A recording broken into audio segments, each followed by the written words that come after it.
Abra sua Bíblia na epístola que o apóstolo Paulo escreveu aos Romanos, capítulo 6, onde nós iremos reler o texto do verso 1 em diante para a nossa instrução nesta noite. Romanos, capítulo 6, verso 1, que diz assim: Que diremos, pois? Permaneceremos no pecado para que a graça seja mais abundante? De modo nenhum. Nós que estamos mortos para o pecado, como viveremos ainda nele?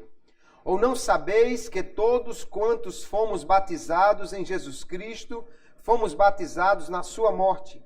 De sorte que fomos sepultados com ele pelo batismo na morte, para que, como Cristo ressuscitou dos mortos pela glória do Pai, assim andemos nós também em novidade de vida. Porque se fomos plantados juntamente com ele na semelhança da sua morte, também o seremos na da sua ressurreição, sabendo isto, que o nosso velho homem foi com ele crucificado, para que o corpo do pecado seja desfeito, a fim de que não sirvamos mais ao pecado, porque aquele que está morto está justificado do pecado. Ora, se já morremos com Cristo, cremos que também com ele viveremos, sabendo que, havendo Cristo ressuscitado dos mortos, já não morre, a morte não mais terá domínio sobre ele. Pois quanto a ter morrido de uma vez, morreu para o pecado, mas quanto a viver, vive para Deus. Assim também vós, considerai-vos como mortos para o pecado, mas vivos para Deus em Cristo Jesus, nosso Senhor. Não reine, portanto, o pecado em vosso corpo mortal, para lhe obedecerdes em suas concupiscências. Nem tampouco apresenteis os vossos membros ao pecado por instrumento de iniquidade, mas apresentai-vos a Deus como vivos dentre mortos, e os vossos membros a Deus como instrumentos de justiça, porque o pecado não terá domínio sobre vós, pois não estáis debaixo da lei, mas debaixo da graça. Amém. Graças a Deus. Nesta noite, queridos irmãos, nós vamos nos debruçar sobre esse texto do capítulo 6 da Epístola aos Romanos e sobre outros textos mais, para falarmos de algo que é essencial na vida do crente. Nós precisamos entender que o crente em Jesus, ele é uma nova criatura, que o Senhor nos salvou com um propósito, não foi apenas de evitar que fôssemos para o inferno.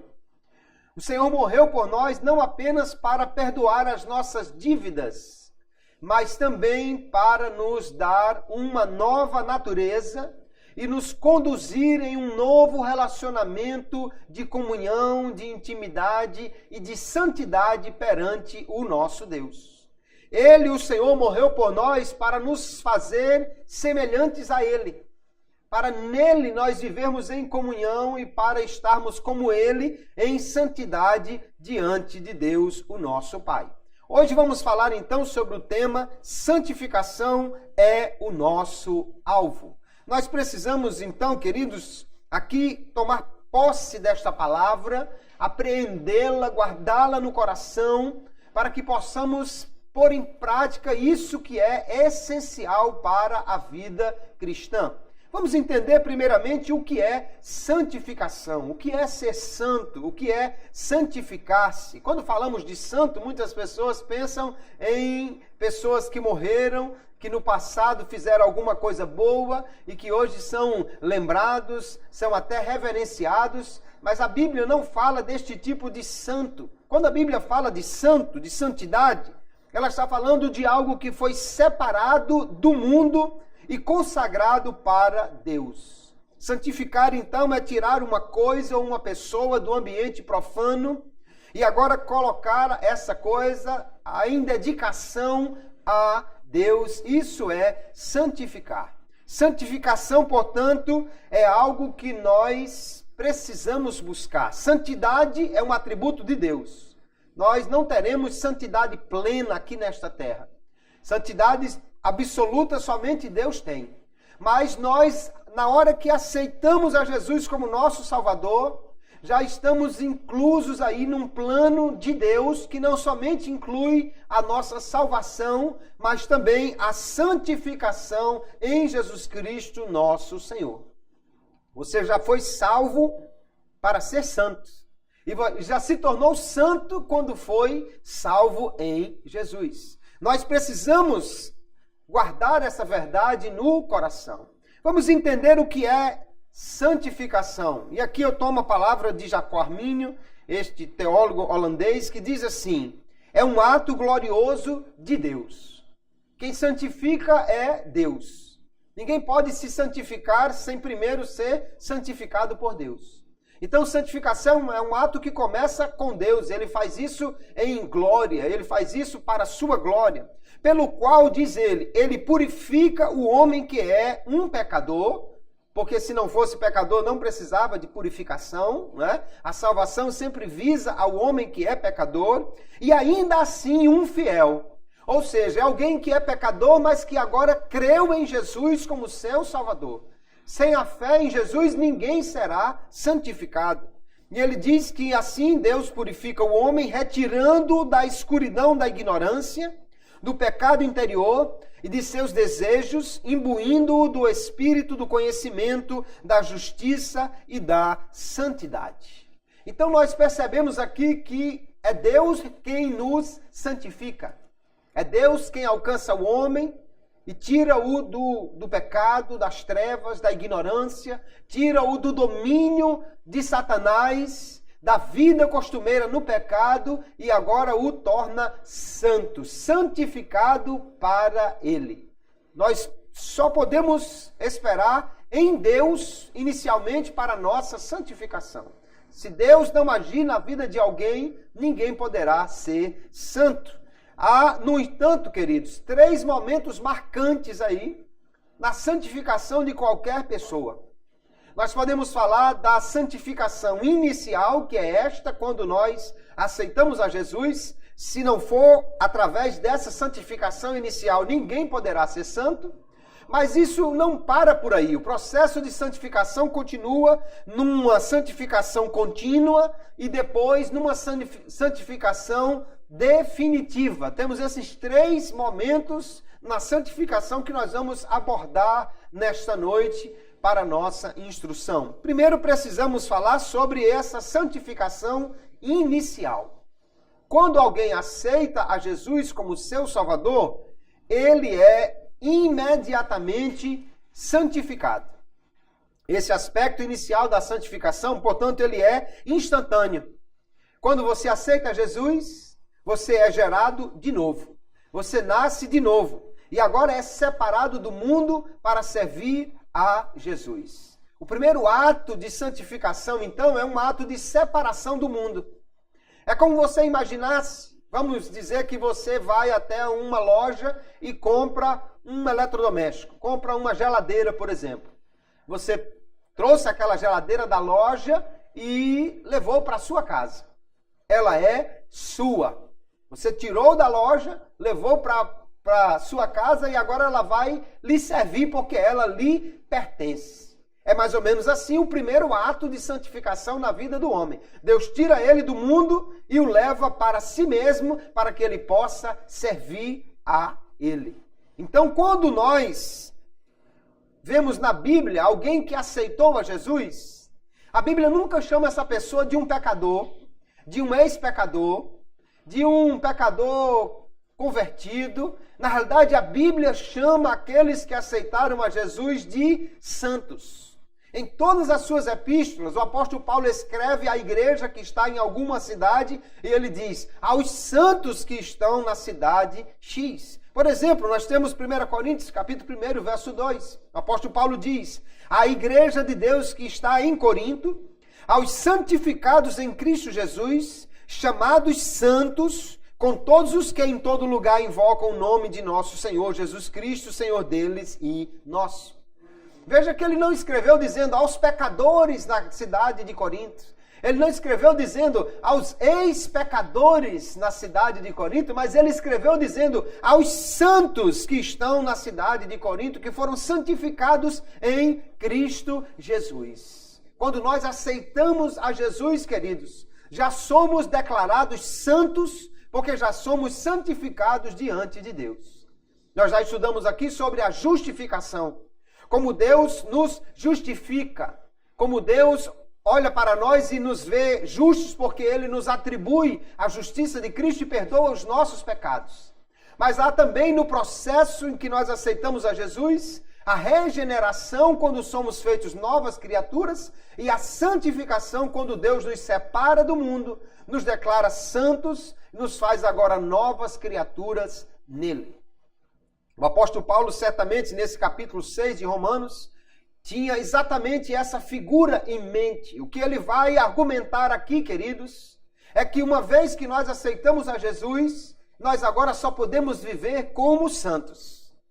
Alguém pode ter dito, espere, quando eu peco, a graça de Deus se manifesta no perdão que vem para mim. Então, quanto mais eu pecar, mais a graça de Deus vai se manifestar. Então é melhor que eu viva pecando sempre, porque assim a graça de Deus vai continuar sempre me purificando, me limpando. E a argumentação do apóstolo Paulo é, de modo nenhum, não podemos jamais viver assim. Por quê? Porque a graça não somente nos salvou, nos regenerou, mas ela também nos fez novas criaturas, de forma que nós somos agora pessoas completamente diferentes daquelas que éramos antes de aceitar a Jesus. A comparação do apóstolo Paulo aqui é o seguinte: quem aceitou a Jesus morreu para o pecado. E agora, se está morto, não pode mais viver naquela condição, porque simplesmente ele está morto para o pecado. Ele agora, portanto, não tem mais nada a ver com o pecado. Ele vai argumentar comparando com Cristo. E ele diz, quando Cristo morreu e ressuscitou, então a morte não tem mais nenhum domínio sobre ele. Quando o crente, ele é batizado, ele está se identificando com Cristo. Note que ele não está dizendo que é no batismo que alguém é regenerado. Ele diz que nós já fomos mortos e fomos só sepultados no batismo. Não foi o batismo que nos fez morrer para o pecado. Foi quando nós aceitamos a Jesus.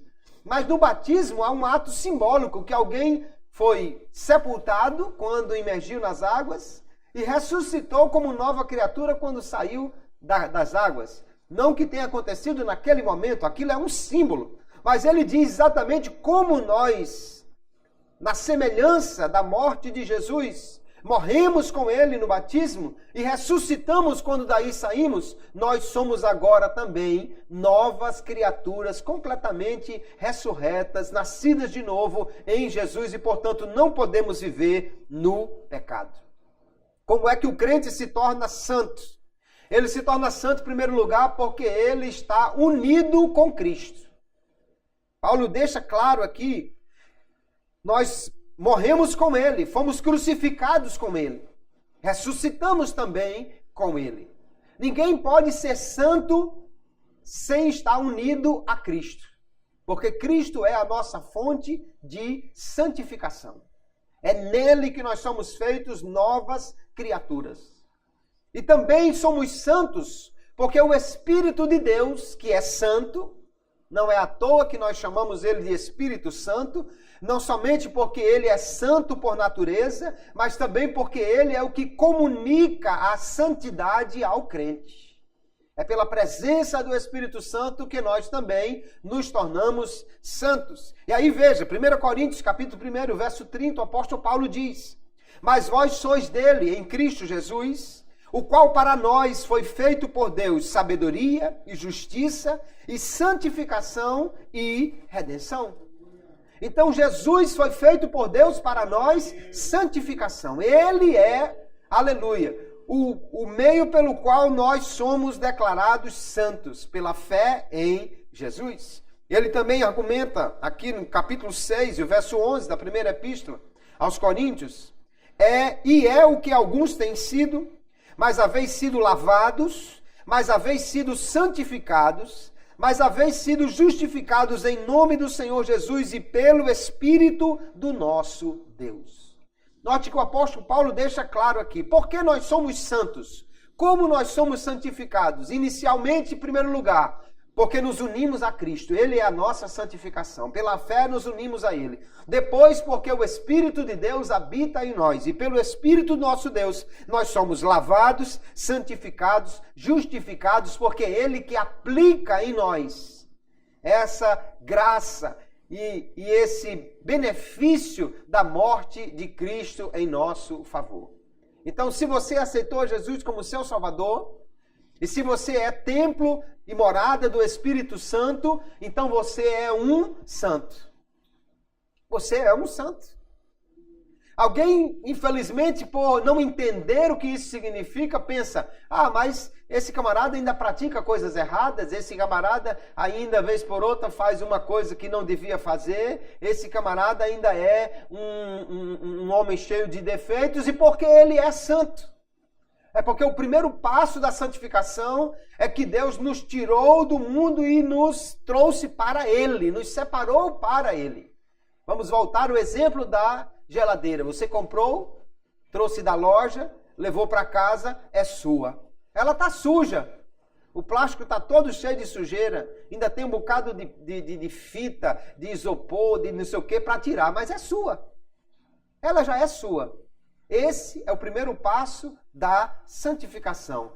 Jesus nos comprou com seu sangue, nos levou para casa. Ainda tem um bocado de coisa para tirar. Ainda tem muita sujeira para poder purificar. Mas nós já somos dele. Aleluia. Já pertencemos a ele. Então somos santos, porque estamos unidos a ele e temos o Espírito Santo de Deus que agora habita em nós. Aleluia. Assim nós somos santos. Então a vida de santidade, amados irmãos, é possível por causa da obra de Cristo na cruz. Ele morreu por nós, não apenas visando a nossa redenção, mas também a nossa santificação. Nós precisamos entender isso. Jesus não lhe salvou apenas para você não ir para o inferno. Ele lhe salvou também para você viver como santo aqui nesta terra. Jesus não derramou o seu sangue apenas para lhe livrar da condenação eterna. Ele também derramou o seu sangue para lhe purificar e lhe fazer santo para viver em novidade de vida para Ele. Glória a Jesus. Essa santificação inicial, ela é marcada exatamente pelo momento em que nós nascemos de novo. A regeneração é que marca essa nova vida. Pois quando nós agora estamos em Cristo, nessa nova vida nele, nós recebemos poder para viver em obediência. Antes, você só podia pecar. Mas agora que você está em Cristo, você tem a graça de Deus para viver em obediência. E aí diz o versículo 4 aqui, de sorte que fomos sepultados com ele pelo batismo na morte, para que, como Cristo ressuscitou dos mortos pela glória do Pai, assim andemos nós também em novidade de vida. Paulo está dizendo que quando você foi unido a Cristo na morte, pela fé você tomou parte desta crucificação, como Paulo diz lá em Gálatas capítulo 2, verso 20, estou crucificado, vivo não mais eu, mas Cristo vive em mim. Quando nós nos unimos a Cristo pela fé, também nos unimos na ressurreição dele e agora somos feitos novas criaturas. Quem aceitou a Jesus não é mais o mesmo homem, não é mais a mesma pessoa, não é mais a mesma criatura, não tem mais a mesma forma de viver, porque ele agora está unido àquele que é santificador e tem dentro de si um agente de Deus que lhe purifica e lhe santifica todos os dias, o Espírito Santo de Deus. Aleluia. Ainda temos uma promessa. Ao aceitar a Jesus como seu Salvador, nós recebemos um direito que é próprio dos filhos de Deus. É a promessa da vitória sobre o pecado, pelo poder do Espírito Santo. O verso 14 que nós lemos diz assim: porque o pecado não terá domínio sobre vós, pois não estáis debaixo da lei, mas debaixo da graça.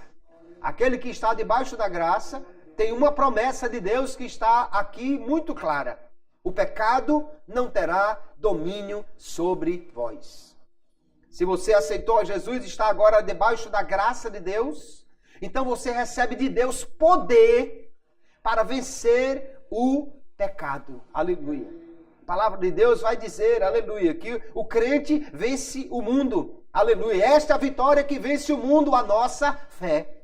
Que o crente vence o diabo, porque recebemos poder do Senhor para isso. Que o crente, aleluia, tem vitória nas tentações, porque a Bíblia diz que Deus não nos provará além daquilo que podemos suportar. É uma promessa de Deus para nós, queridos irmãos. Nós temos uma parte para fazer aí, mas nós precisamos já entender que o simples fato de você ter se unido a Cristo lhe dá vitória sobre o pecado. Aleluia. Fomos libertos do pecado para viver uma nova vida para Deus. Olha o que João diz acerca daqueles que agora são novas criaturas em Cristo. Capítulo 3, e versículo 9 da primeira epístola, João diz assim: qualquer que é nascido de Deus não comete pecado, ou não vive cometendo pecado, porque a sua semente, a semente de Deus, permanece nele. E não pode pecar, porque é nascido de Deus. Ele está dizendo que aquele que agora é nascido de Deus não vive na prática do pecado. Pecado não é um hábito, não é um costume, não é uma coisa corriqueira, não é o dia a dia, não é algo que o crente tenha prazer em fazer. Pelo contrário, o pecado agora é algo que o crente odeia e quando comete é por um tropeço que ele logo procura se consertar. Por quê? Porque a semente de Deus, porque a vida de Deus, porque o Espírito de Deus está em nós. Essa é a conduta do crente em Cristo Jesus. Se você aceitou Jesus, queridos, você é a geladeira que Deus levou para casa. Já é dele. Aleluia. Agora tem propósitos ótimos para essa geladeira.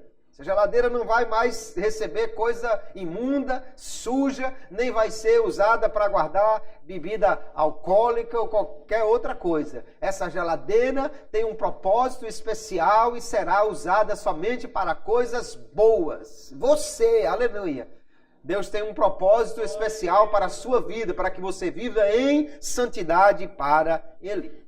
Só que essa santificação, ela não termina nesse ato que você agora aceitou Jesus e foi declarado santo e foi santificado. Ela continua. Aqueles que já são santos devem santificar-se mais ainda.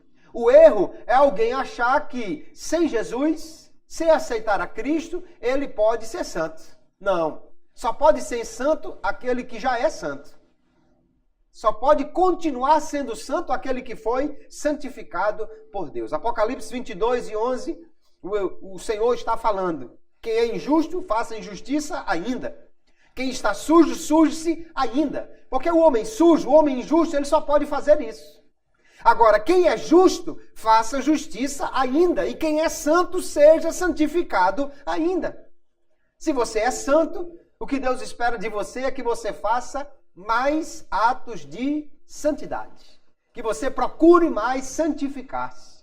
Que você cada vez mais se purifique para ser santo. A justificação pela fé é o meio pelo qual nós somos salvos. E a santificação é o fim. Deus nos salvou para sermos santos. Por isso, nós devemos cada dia buscar a santificação. Santificação não é simplesmente uma coisa extra, não é um opcional. Santificação é um item de série no crente. Já vem nele.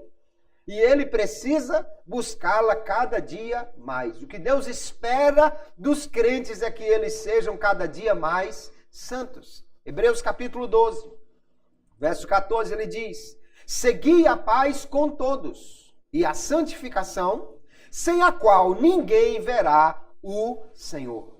É interessante que o verbo aqui usado, seguir, na realidade, em muitas ocasiões na Bíblia Sagrada, ele tem o sentido de perseguir. Não é seguir a santificação, eu vou indo aqui do jeito que der, se der eu sou santo, se não der, na hora que der eu sou santo, na hora que não der. Não, ele está dizendo persiga a santificação. Persiga.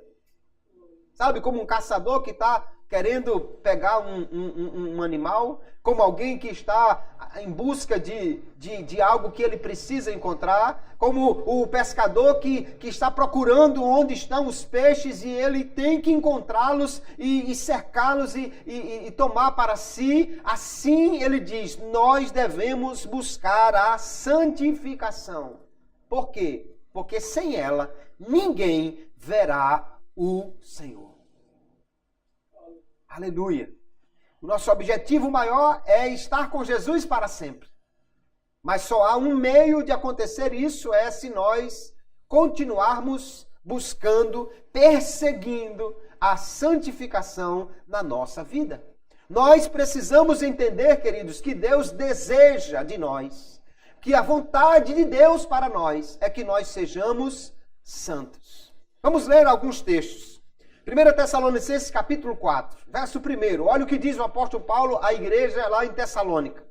Finalmente, irmãos, vos rogamos e exortamos no Senhor Jesus, que assim como recebestes de nós, de que maneira convém andar e agradar a Deus, assim andai, para que possais progredir cada vez mais. Paulo deu instruções àquela igreja de como eles deviam se comportar, de como eles deviam andar, e de forma que eles pudessem agradar a Deus. E ele diz, vocês devem fazer assim para que vocês possam progredir, crescer na sua vida espiritual. E ele continua, porque vós bem sabeis que mandamentos vos temos dado pelo Senhor Jesus.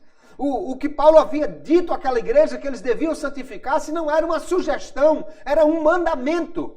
E ele diz ainda, porque esta é a vontade de Deus, a vossa santificação. O que é que Deus quer de mim e de você? Que nós sejamos santos. Qual é a vontade dele para nós? A santificação. Que vos abstenhais da prostituição, que cada um de vós saiba possuir o seu vaso em santificação e honra, não na paixão da concupiscência como gentios que não conhecem a Deus. Se você conhece a Deus, você sabe então a sua vontade, e a vontade de Deus é esta, que nós andemos em santificação. É um processo do qual nós não devemos nos afastar nunca, porque essa é a vontade de Deus para nós. Nós sempre dizemos, ou sempre ouvimos as pessoas dizerem, sempre ouvimos os hinos cantarem dizendo, o melhor lugar para estar é no centro da vontade de Deus. Mas eu quero que você entenda, o centro da vontade de Deus não é simplesmente você morar aqui ou ali porque Deus quer. Não é simplesmente você estudar ali ou trabalhar ali porque Deus quer. O centro da vontade de Deus é a santificação de vida que nós precisamos ter para Ele. Seja morando aqui ou trabalhando acolá ou estudando acolá. A primeira coisa que Deus quer de nós é que nós sejamos santos. Essa é a sua vontade. Veja ainda, 1 de Pedro, capítulo 4, o apóstolo Pedro vai corroborar com o que disse o apóstolo Paulo sobre a vontade de Deus, e ele diz, ora, pois, já que Cristo padeceu por nós na carne, se Cristo morreu por nós, e nós cremos nisso e recebemos pela fé os benefícios desta morte, ele diz, armai-vos também vós com este pensamento, que aquele que padeceu na carne já cessou do pecado, para que no tempo que vos resta na carne, não vivais mais segundo as concupiscências dos homens, mas segundo a vontade de Deus.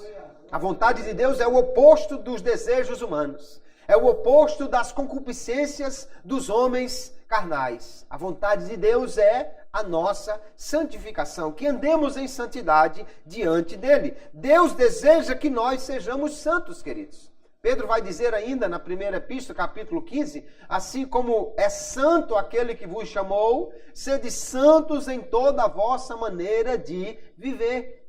Porque Deus disse, porque eu sou santo, vós sereis santos também. Qual é o desejo de Deus? É que nós sejamos parecidos com Ele, que nós tenhamos comunhão com Ele. Para isso nós precisamos ser santos. Quando aceitamos a Jesus, quando fizemos de Cristo nosso Senhor, então Paulo diz, agora nós estamos mortos para o pecado. O morto não pode fazer nada. Morto não pode agir em nada mais. Ele diz, nós estamos mortos para o pecado. Quer dizer que o pecado não influencia mais na nossa vida, que o pecado não pode ser mais um princípio regulador, não pode ser mais uma coisa com que nós nos acostumamos, mas uma coisa realmente que está completamente fora da nossa vida. Por isso, nós devemos nos santificar cada vez mais. É o mesmo argumento que Paulo vai usar aos Colossenses. Capítulo 3, ele diz, porque já estáis mortos. Ele começou dizendo, se já ressuscitaste com Cristo, pensai nas coisas que são de cima e não nas que são da terra. Por quê? Ele diz, porque já estáis mortos. Você morreu para o mundo, morreu para o pecado, e a vossa vida está escondida com Cristo em Deus. Se nós estamos mortos, ou seja, você não pertence mais ao mundo, pertence a Cristo. Então agora ele diz, mortificai, pois, os vossos membros que estão sobre a terra. Prostituição, impureza, o apetite desordenado, a vil concupiscência e a avareza que é idolatria. Ele está dizendo que essas coisas nós devemos mortificar. Quando nós aceitamos a Jesus, queridos irmãos, estamos mortos para o pecado porque fomos tirados do mundo. Mas cada pensamento, cada obra, cada vontade, cada ato nosso precisa ser mortificado para Jesus. Porque é o morto mais teimoso que tem, é o crente. O morto teimoso, né? Está morto, mas insiste em ainda querer fazer alguma coisa. E aí a melhor coisa que nós fazemos é, você está morto, rapaz. Está morto. Todo mundo deve conhecer aquela história do terremoto, né? Que destruiu uma boa parte do hospício e o chefe, o médico, saiu verificando, porque infelizmente muitos corpos estavam ali, ele saiu verificando quem estava vivo, quem estava morto para poder ser atendido. E um doido, era o único que tinha, que podia ajudar, ia junto com ele para ir colocando num carrinho quem tivesse vivo para ser levado para o hospital. O médico examinou alguém, mas parece que não examinou corretamente, não encontrou os sinais vitais e disse, está morto. Quando o doido está pegando ele para botar no carrinho, o sujeito abre os olhos, não, eu estou vivo, o doido pega a pá e dá-lhe na cabeça, você está doido, rapaz, o doutor disse que está morto, bufo. Assim, mais ou menos, que nós precisamos fazer com os nossos membros. Quer estar vivo? Aí nós pegamos a pá e dizemos, você está morto, rapaz, pufo. Você está morto. Nós não estamos mais vivos para o pecado. Paulo diz, mortificai, pois, os vossos membros que estão sobre a terra. Não é algo simplesmente que nós tenhamos uma opção, queridos. É o que nós precisamos e devemos fazer porque somos novas criaturas em Jesus. Se sua mão ainda está viva, se o seu olho ainda está vivo, se o seu pensamento ainda está vivo, pegue a pá da fé e dê nele e diga, você está morto, rapaz. Está morto. Você não tem mais essa vida para o pecado. Nós somos, então, agora pessoas que estão num contínuo processo de santificação. Essa santificação, ela começa no interior e transborda para o exterior. Um erro que se comete, e no tempo de Jesus havia muito disso, é que tinha gente que achava que santidade era uma espécie de uma capa. Você se vestia de uma certa maneira e pronto, você era santo. Mas não é isso que a Bíblia diz. A santidade do exterior é um reflexo da santidade no interior. Quando nós olhamos para alguém, o que vemos no seu exterior já deve ser a prova, o reflexo daquilo que está transformado no seu interior. Os efeitos da santificação externos devem ser consequência da santificação que existe lá dentro. Olha o que diz Jesus em relação aos santos da sua época, nos falsos santos que eram os fariseus. Ele diz, ai de vós, escribas e fariseus, hipócritas. Hipócrita, irmão, é alguém que aparenta o que não é. Alguém que está representando um papel. E ele diz, pois que limpais o exterior do copo e do prato, mas o interior está cheio de rapina e de iniquidade. Fariseu cego, limpa primeiro o interior do copo e do prato para que também o exterior fique limpo. Obviamente, Jesus está falando de copo e de prato, mas ele não está se referindo aos utensílios domésticos, e sim à vida do indivíduo. Alguém pensa que santidade é apenas você botar uma roupa num determinado padrão, e aí você vai ser santo. Mas tem gente que está com uma burca na cabeça e o pensamento está cheio de pecaminosidade. Não adianta santificar o exterior se primeiro não for santificado o interior. Agora, um interior santificado se refletirá num exterior santo. Porque também aquele que tem o Espírito Santo, aquele que está transformado por dentro, não vai andar por aí exibindo o seu corpo, chamando a atenção com sensualidade. Nós vamos encontrar lá na primeira epístola de Pedro, ele dizendo que a primeira transformação deve ser o homem interior, num espírito tranquilo e reto diante de Deus. Precisamos buscar esta santidade no interior. E quem é que vai gerar essa santidade no crente? Deus é aquele que santifica. Deus é aquele que nos santifica.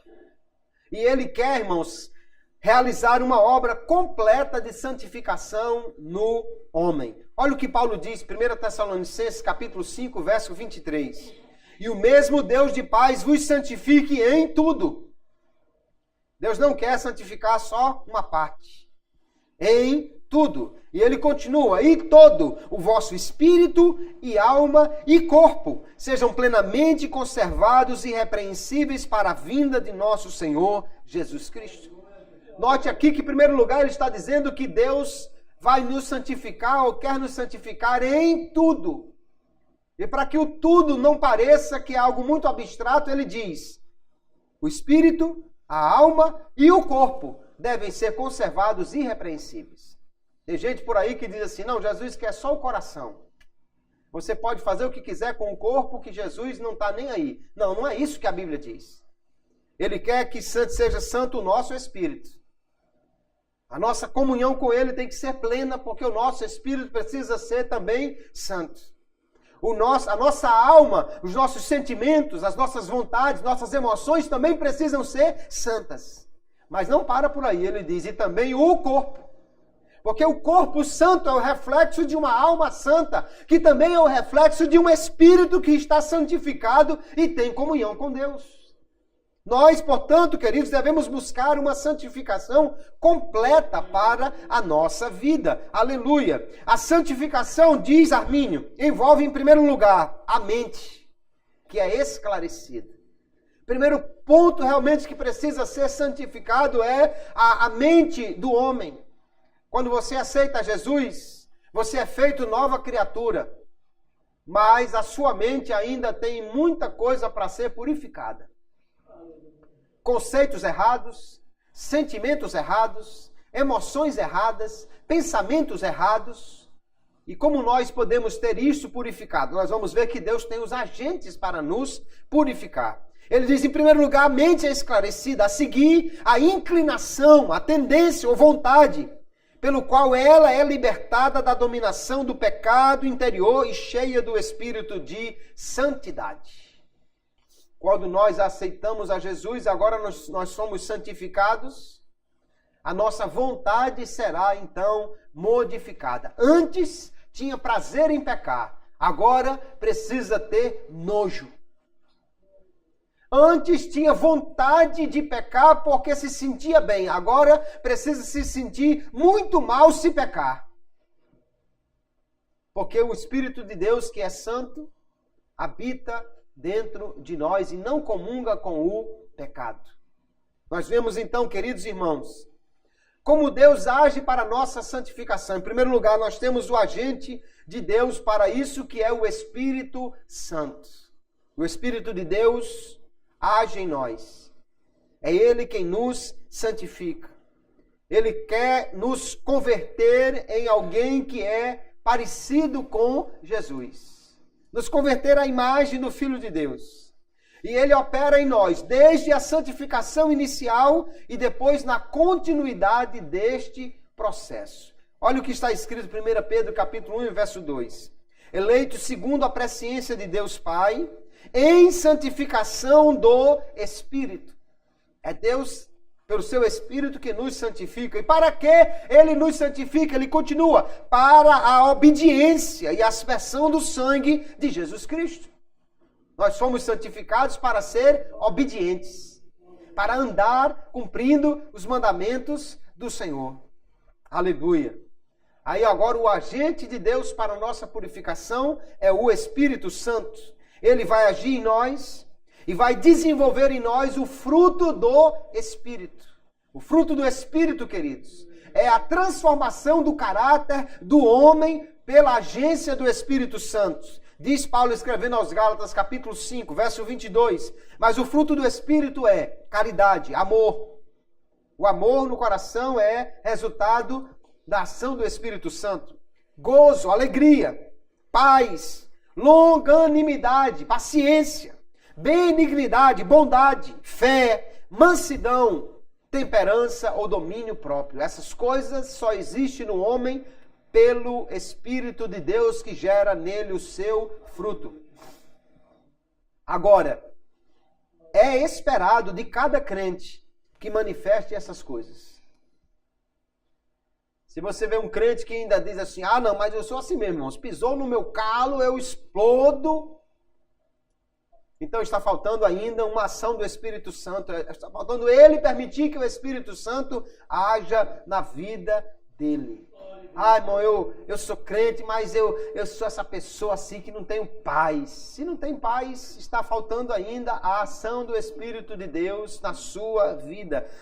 Eu sou crente, irmão, mas eu não sou muito bonzinho, não. Então está faltando a ação do Espírito Santo de Deus na vida. Eu sou crente, irmão, mas olha, se passar uma coisa assim, se eu ver uma comida, se eu ver uma mulher, se eu ver dinheiro, se eu ver alguma coisa, eu não me controlo. Se não tem temperança, não tem domínio próprio, está faltando a ação do Espírito Santo de Deus. Sabe qual é o grande erro que alguém pode cometer, irmãos? É querer produzir essas coisas por sua própria força. Não é você que vai ter domínio próprio por sua força. Isso não vai ser gerado no seu coração porque você leu um livro, porque você desenvolveu uma técnica, mas é pelo Espírito Santo de Deus. Aleluia. Se nos falta ainda alguma destas coisas, precisamos buscar ao Espírito Santo, procurar, aleluia, ter mais comunhão com Ele, abrir o coração para Ele, aleluia, deixar que Ele opere completamente na nossa vida, porque Ele é quem vai gerar o fruto do Espírito, esse resultado no nosso caráter, aleluia. Glória seja dada ao Espírito de Deus. Só que nós também devemos cooperar com o Espírito Santo nesta obra.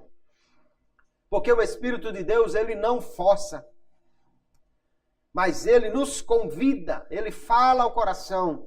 Paulo escrevendo aos Romanos capítulo 12 diz, rogo-vos, pois, irmãos, pela compaixão de Deus, porque Deus já teve compaixão de nós e nos salvou.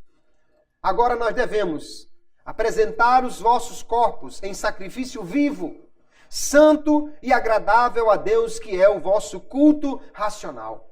E não vos conformeis com este mundo. A palavra conformar aqui é a mesma palavra de onde nós tiramos a palavra esquema. Paulo está dizendo, não entre no esquema do mundo. Não se comporte como ele, não se molde a ele, não haja como ele. Você não é desse esquema. Mas transformai-vos pela renovação do vosso entendimento. Transformar aqui é a palavra metamorfose. Se você lembra, metamorfose é a palavra usada para falar, por exemplo, da lagarta que vira borboleta. Então não estamos falando simplesmente de uma pessoa que agora melhorou um pouquinho. Estamos falando de uma pessoa que mudou completamente. Que é uma nova pessoa, que é outra criatura. Transformai-vos pela renovação do vosso entendimento, a nossa alma. Precisamos agir, aleluia, deixando que o Espírito Santo trabalhe na nossa alma. E nós vamos ver também que a palavra de Deus é necessária para isso. Para quê? Para que experimenteis qual seja a boa, agradável e perfeita vontade de Deus. E qual é a vontade de Deus? A nossa santificação. Aleluia. Nós vamos encontrar ainda, Paulo escrevendo aos Coríntios, a segunda epístola, capítulo 7. Ora, amados, No capítulo 6, ele já disse que nós agora somos filhos de Deus. Ele disse que não devemos viver num jugo desigual com o mundo, porque não há comunhão entre luz e trevas, entre Cristo e Belial. Ele diz, vós sois o templo de Deus, e Deus disse, saí do meio deles, e eu serei para vós pais, e vocês serão para mim filhos. Aí no capítulo 7 ele continua, ora, amados, pois que temos tais promessas. Que promessas? De Deus ser o nosso Pai, nós sermos o seu Filho, de nos separarmos para Ele e Ele nos receber. Purifiquemo-nos de toda a imundície da carne e do Espírito, aperfeiçoando a santificação no temor de Deus. Aleluia. Olha que palavra interessante, aperfeiçoando. Significa que você já é santo. Mas Ele quer que você seja mais santo ainda. É interessante porque você é a geladeira que Deus comprou e levou para casa, né? Ela está suja. Aí sabe de uma coisa? Deus vai limpar. Mas por estranho que possa parecer, essa geladeira só é limpa se ela deixar. É uma geladeira meio temperamental. Se ela não quer, ela fecha a porta. Não, aqui ninguém mexe. Aqui dentro não. Deixa esse isopor aí que é meu. Não tira essa fita aí não. Nós agimos assim. Não, Espírito Santo, tudo bem. Mas nessa área, não. Ah, pode limpar, Espírito Santo. Não, mas espera aí, nessa parte aqui, não. Isso aqui sou eu. Eu sou assim, eu nasci assim, eu vou morrer assim, aquela síndrome de Gabriela, né? Nasci assim, vou morrer assim. Eu sou sempre assim. Não. Se você é uma nova criatura em Cristo Jesus, prepare-se para abrir todas as gavetas e deixar que o Espírito Santo tire todas as tralhas que estão lá, porque Ele quer fazer de você uma nova criatura por completo. Aleluia! Ele quer nos limpar como um todo, mas nós precisamos aperfeiçoar essa santificação no temor de Deus. Aqui está uma coisa, irmãos, que infelizmente está faltando nos nossos dias em muita gente: o temor de Deus. Tem gente que anda como se Deus não estivesse vendo. Tem gente que age como se Deus não estivesse registrando. Tem gente que caminha como se Deus não estivesse com uma punição preparada para aqueles que são desobedientes. O crente precisa andar no temor de Deus. Aleluia. Você às vezes chega num determinado lugar e você vai encontrar uma plaquinha dizendo assim: sorria, você está sendo filmado. O crente deveria andar com uma placa dessa no dedo, olhando para ele o tempo todo. Porque aonde quer que você vá, o que quer que você faça, você está sendo filmado. Deus está vendo. Aleluia. E é isso que gera temor no coração. Ninguém está vendo, não tem nenhuma pessoa por aqui, eu estou sozinho no quarto, eu estou sozinho no computador, eu estou sozinho em outra cidade, mas há um Deus que vê todas as coisas, e quando nós andamos no temor de Deus, aleluia, aí nós buscamos a santificação, porque sabemos que Ele está vindo e queremos agradar a Ele, aleluia. E porque queremos agradá-lo, queremos, aleluia, fazer com que os nossos atos sejam aperfeiçoados, a santificação seja viva na nossa vida. O agente de Deus para a nossa santificação é o Espírito Santo, mas Ele também tem um meio para nos santificar, que é através da palavra de Deus. Aleluia. A palavra é que nos limpa. A palavra é a água de Deus para nos purificar. Ela limpa porque ela vai revelando o que é correto, denunciando o que é errado, vai mostrando o que agrada a Deus e revelando o que não agrada a Ele. Vai dizendo o que eu devo fazer e vai dizendo também o que eu não devo fazer. É a palavra que estabelece o padrão de santidade. Crente que não lê a palavra age errado por não saber o certo, mas Deus cobrará de mim e de você o certo porque Ele já revelou na palavra. Olha o que diz a palavra de Deus, Tiago, capítulo 1, verso 21. Pelo que, rejeitando toda imundícia e superfluidade de malícia, recebei com mansidão a palavra em vós enxertada, a qual pode salvar as vossas almas. A palavra de Deus. Paulo escreve a Timóteo dizendo, olha, desde pequeno tu sabes as sagradas letras que podem tornar-te sábio para a salvação. É a palavra de Deus que nos diz o caminho certo que nós devemos fazer, queridos irmãos. Efésios 5:26 diz que Jesus se entregou à sua igreja para a purificar pela palavra.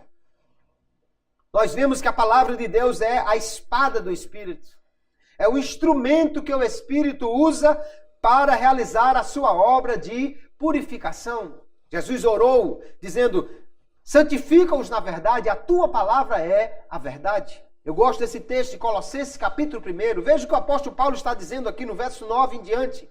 Por esta razão, nós também, desde o dia em que o ouvimos, não cessamos de orar por vós e de pedir que sejais cheios do conhecimento da sua vontade. Paulo ora para que os crentes ali em Colossos conheçam a vontade de Deus que está revelada na palavra. Que eles conheçam a verdade de Deus e a sua vontade em toda a sabedoria e inteligência espiritual. Não apenas num conhecimento teórico, mas num conhecimento que é aplicado pelo Espírito Santo, que ele chama de inteligência espiritual. E para que eles têm que ter esse conhecimento da palavra? Ele diz: para que possais andar dignamente diante do Senhor, agradando-lhe em tudo, frutificando em toda boa obra e crescendo no conhecimento de Deus. Que coisa extraordinária, amados irmãos. Veja o que o conhecimento da verdade de Deus pode produzir em nós. Ele pode nos levar a viver agradando a Deus em tudo, dando frutos em toda boa obra e crescendo ainda mais no conhecimento deste Deus. Nós precisamos da palavra de Deus para isso. E eu preciso perguntar, com que frequência você tem lido a palavra? Quantas vezes por semana você lê a palavra?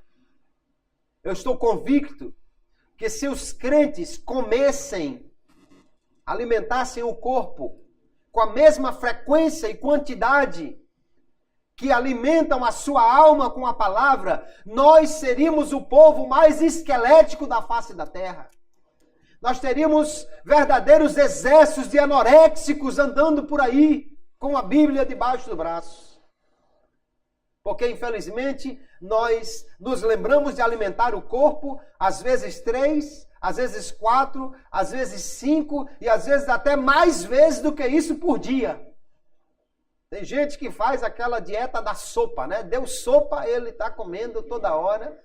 Come, o corpo está muito bem alimentado, obrigado. Mas o espírito passa uma fome. Nós precisamos alimentar o nosso espírito. E sabe o que é que alimenta o espírito? O leite que sustenta o tutano, o alimento sólido, é a palavra de Deus. Aleluia. Armínio vai dizer: o instrumento externo é a palavra de Deus. E o interno é a fé dedicada à palavra pregada. Porque não basta ler. Ler a palavra de Deus, tem gente que lê para procurar defeitos. Tem gente que lê para ver se encontra alguma coisa para contradizer. Mas tem que ler com fé. E ele diz: pois a palavra não santifica somente sendo pregada ou sendo lida, a menos que seja adicionada a fé pela qual os corações dos homens são purificados. Paulo escreve às igrejas dizendo: vocês receberam a palavra que eu vos preguei como sendo a palavra de Deus. É exatamente assim que precisa ser lida a Bíblia Sagrada. Ela é a palavra de Deus. Ela aberta, é Deus falando para nós. Nós queremos ouvir Deus, não temos que fazer outra coisa. A primeira coisa é abrir a Bíblia e ler o que nela está escrito, com a fé de que é Deus que está falando para nós ali. A Bíblia Sagrada, queridos, é um meio que o Espírito usa para nos santificar. Você quer ser santo? Leia mais a Bíblia. Você quer conhecer a vontade de Deus e fazer o que lhe agrada? Leia mais a Bíblia Sagrada. Memorize a Bíblia Sagrada. Estude a Bíblia Sagrada. Ela vai lhe fazer mais santo. Porque é ela que aponta o caminho. Alguém já disse: ou você se afasta do pecado pela Bíblia, ou então o pecado lhe afastará da Bíblia. Porque pecado e Bíblia são duas coisas incompatíveis. Este livro é santo e nos ensina o caminho da santidade para agradar a Deus. Aleluia! Quando nós olhamos para o que Paulo escreveu aqui neste capítulo, queridos irmãos, nós precisamos entender tudo isso. nós já somos santos porque nos identificamos com Cristo na sua morte. Agora que nós somos santos, ele diz, considerai-vos como mortos para o pecado. Nós precisamos trabalhar cada dia, mortificando aquilo que não agrada a Deus. Ele diz que o pecado não reine no vosso corpo, nem apresente os vossos membros ao pecado. Pelo contrário, nosso corpo, nossos olhos, nossos ouvidos, nossas mãos, nossos pés têm que ser apresentados a Deus como instrumento de justiça, ou seja, para fazer algo que agrada a Deus. Tudo isso vemos Paulo dizer aqui também neste texto. Mas uma coisa que fica clara também, nós precisamos apreender essa verdade nesta noite, é que pela ação do Espírito Santo, agora que nós estamos em Cristo, nós somos capazes de não pecar. Embora ainda não sejamos isentos de pecar. O crente ainda pode pecar. Mas a vontade de Deus é que ele não peque. E diz o apóstolo aqui, o pecado não tem mais domínio sobre vós. Nós podemos viver uma vida sem pecado. Se não estabelecermos isso como alvo, nós estamos depreciando a ação do Espírito Santo, diminuindo aquilo que é o alvo de Deus para nós. É interessante que nós acabamos de ver os Jogos Olímpicos. E quando você vê aqueles homens e mulheres ali, eles estão se esforçando ao máximo para minimizar todo tipo de erro. 1 centímetro faz toda a diferença. 1 milímetro no tiro faz toda a diferença. Uma coisinha que topou na barra na hora do salto faz toda a diferença. Eles estão buscando a perfeição. Nós, os crentes, devemos buscar a santidade da mesma forma. Não basta estar mais ou menos. Não basta deu para passar. Não basta é o suficiente para não ir para o inferno, não. Nós precisamos buscar viver em santidade, ou seja, sem pecado. Aleluia. Agostinho vai ser citado por Armínio aqui, ele diz assim, não devemos nos opor aos que afirmam que é possível que o homem esteja nesta vida sem pecado. Nos dias de Agostinho, havia um monge chamado Pelágio, que ele dizia que o homem podia viver sem pecado e até mesmo sem a graça de Deus. Não, sem a graça de Deus não é possível. Mas também Agostinho diz, não devemos nos opor àqueles que dizem que o homem pode viver sem pecado nessa vida. Ele diz, pois se negarmos essa possibilidade, desprezaremos tanto o livre-arbítrio do homem, que foi liberto pela graça, e que agora deseja estar em tal estado perfeito, desejando. Nós devemos querer e queremos fazer aquilo que agrada a Deus. E ainda ele diz, desprezaremos o poder ou a misericórdia de Deus, que o realiza pelo auxílio que oferece. Qual é a vontade de Deus, amados irmãos? É a nossa santificação. E a pergunta é, o Espírito Santo tem poder suficiente para nos preservar de todo pecado? Sim. O Espírito de Deus tem poder suficiente habitando em nós para fazer com que nós resistamos a todas as tentações? E a resposta, obviamente, é sim. Se pecamos não é por falta de poder no Espírito. Se pecamos não é por falta de aviso na consciência do Espírito Santo. Se pecamos não é porque o pecado é irresistível. Porque Paulo está dizendo, o pecado não terá domínio sobre vós. Não somos mais servos do pecado. Somos servos de Deus. Aleluia. Verso 18 ele diz, e libertados do pecado, fostes feitos servos da justiça. Aleluia. Isso não quer dizer que o crente agora é imune ao pecado. Pronto, crente não peca mais. Não, o crente ainda pode pecar. Mas João avisa dizendo, filhinhos, não pequeis. O propósito de Deus é esse. Eu quando viajo por aí, às vezes passo na frente de algumas fábricas, estou concluindo, e eles têm uma placa dizendo assim, estamos há tantos dias sem acidente. Algumas eu já vi, estamos há 200 e tantos dias sem acidente. Olha que maravilha! 200 e tantos dias que não acontece um acidente naquela fábrica. Tem outras que, infelizmente, estão assim, estamos há 3 dias sem acidente. E há 3 dias atrás houve um acidente ali. O crente deveria ter um registro parecido com isso. Estamos há 100 dias sem pecado. Que maravilha! Estamos há 2 dias sem pecado. Ah, meu Deus, que lástima! O objetivo é que esse número seja cada vez maior. Estamos há 100 dias sem pecado, 200 dias sem pecado, 1000 dias sem pecado. Aleluia, que marca extraordinária. Mas esse deve ser o nosso alvo, queridos irmãos. Por quê? Porque Deus não nos chama de pecadores, Ele nos chama de santos, aleluia, porque não somos conhecidos na palavra como pecadores, mas sim como aqueles que estão em santidade, porque o Espírito que está dentro de nós não comunga com um único pecado. Ele é santo e quer que nós vivamos em santidade. Nós podemos ter uma vida de vitória contra o pecado, porque é a promessa de Deus. O pecado não terá domínio sobre vós. Nós precisamos crer nisso, aleluia, e estabelecer como alvo isso, viver sem pecado, aleluia. O teólogo Karl Barth, ele diz, o que é o perdão dos pecados? Como nós o entendemos? Se não estiver acompanhado diretamente por uma verdadeira liberação do ato de cometer pecados.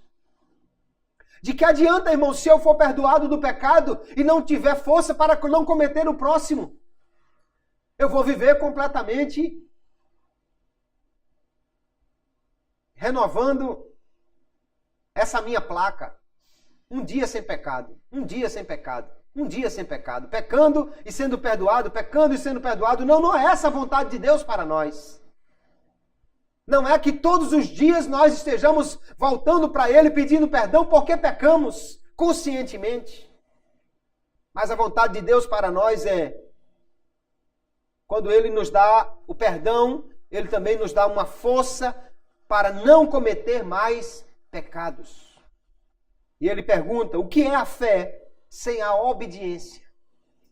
Crente não é aquele que simplesmente creu, aceitou Jesus e continua na mesma prática. Paulo diz que nós agora ressuscitamos com Cristo para não servir mais ao pecado e para andar em novidade de vida. Se já morremos com Cristo, então cremos que também com Ele viveremos. Viveremos em comunhão com Ele, viveremos como Ele, aleluia. Pela graça de Deus, amados irmãos, o pecado pode ser vencido pelo novo homem em Cristo. Esse foi o objetivo da morte de Jesus. E há essa possibilidade para cada cristão. Você que é um cristão, você pode viver sem pecado. É esse o propósito de Deus para você. Aleluia. Ah, é muito difícil isso. Difícil é. Mas impossível não. E para as questões difíceis nós temos o Espírito de Deus que nos ajuda a resolvê-las. Aleluia. Um dia, porém, queridos irmãos, aí venceremos o pecado definitivamente. Quando formos para o céu, nós alcançaremos a completa transformação do nosso ser. E o nosso caráter será totalmente aperfeiçoado. E o pecado nunca mais se verificará na nossa vida. João diz assim, amados, agora somos filhos de Deus. Se é filho de Deus, então deve andar em santidade, porque o nosso Pai é santo. Mas ainda ele diz, não é manifestado o que havemos de ser. Não chegamos ainda à perfeição, ao alvo definitivo. Ele diz, mas sabemos que, quando ele se manifestar, seremos semelhantes a ele, porque assim como é, o veremos. Aleluia. Que coisa extraordinária! Quando nós subirmos para o céu, seremos semelhantes a Jesus, ou seja, nunca mais o pecado terá nenhum efeito sobre nós. Mas se queremos ver a Cristo, assim como Ele é, o veremos. Se queremos ver a Cristo, precisamos andar em santidade. Porque já lemos Hebreus 12:14. Segui a paz, ou persegui a santificação, sem a qual ninguém verá o Senhor. Quando nós o vermos face a face, seremos como Ele. Mas ninguém chegará a vê-lo se não andar em santidade aqui. Para ser santo definitivamente, precisamos andar nesse processo de santificação todos os dias. Alguém pensa equivocadamente que o propósito de Deus para nós é que nós sejamos felizes nessa terra. Não, não é. O propósito de Deus para nós é que nós sejamos santos. Porque se formos santos, vamos para o céu. E no céu teremos todo o tempo do mundo para sermos felizes. Aqui nós precisamos ser santos. Então, queridos, Cristo morreu para nos libertar da condenação do pecado. Somos justificados. Mas também Ele morreu para nos libertar do domínio do pecado sobre nós. O crente não vive mais dominado pelo pecado e, portanto, não vive na prática do pecado. Deus quer que nós sejamos santos. Para isso, Ele nos capacita com o seu Espírito que habita em nós. E com a sua palavra que nos dá o padrão que nós devemos seguir. Aqueles que se uniram a Cristo pela fé devem viver uma nova vida. Você não aceitou Jesus para ser a mesma pessoa. Você não aceitou Jesus para viver nas mesmas práticas. Você aceitou Jesus para agradar a Deus. E para dia após dia viver uma vida vitoriosa sobre o pecado. Deus lhe comprou, lhe levou para a casa dele, mas todo dia Ele quer lhe limpar, aleluia, Ele quer lhe purificar, para que você possa viver de forma a agradar a Ele, aleluia. A dona de casa tem aquela geladeira nova, o prazer dela é vê-la toda limpinha, brilhando. O prazer de Deus também é que você esteja assim, limpo, brilhando, aleluia, cheiroso, aleluia, com o cheiro de Cristo, para que Ele possa colocar em você somente coisas boas e excelentes, aleluia. Nós podemos viver em vitória sobre o pecado porque a Bíblia nos garante isso. Não somos mais dominados pelo pecado, aleluia. Um dia, porém, a vitória será definitiva e o pecado será completamente erradicado, aleluia. Até lá, queridos irmãos, nós precisamos viver em santificação. Eu quero que você reflita sobre essa palavra, não somente hoje, mas todos os dias. Jesus não nos salvou apenas para nos livrar do inferno. Ele nos salvou também para nós vivermos em santidade diante dele. Se você é crente, você já está matriculado na escola de santos. E lá você não é chamado de pecador, você é chamado já de santo. Aleluia. O Espírito Santo de Deus quer nos santificar cada dia, amados irmãos. Nós precisamos cooperar com Ele. Quanto mais fizermos aquilo que Ele nos manda na sua palavra, mais santos nós seremos. E mais estaremos preparados para subir e encontrar com o Senhor. Jesus pode voltar hoje, ou a morte pode nos levar agora. Precisamos estar preparados a cada instante. Como está a sua vida de santidade? Se você ainda está lutando terrivelmente com o pecado, se aproprie desta promessa hoje. O Espírito de Deus que habita em você lhe capacita. Aleluia. Você não está mais sob o domínio do pecado. Você pode vencê-lo. Aleluia. Através da fé no Senhor e da ação do seu Espírito. Que Deus abençoe a todos em nome de Jesus. Amém, querido?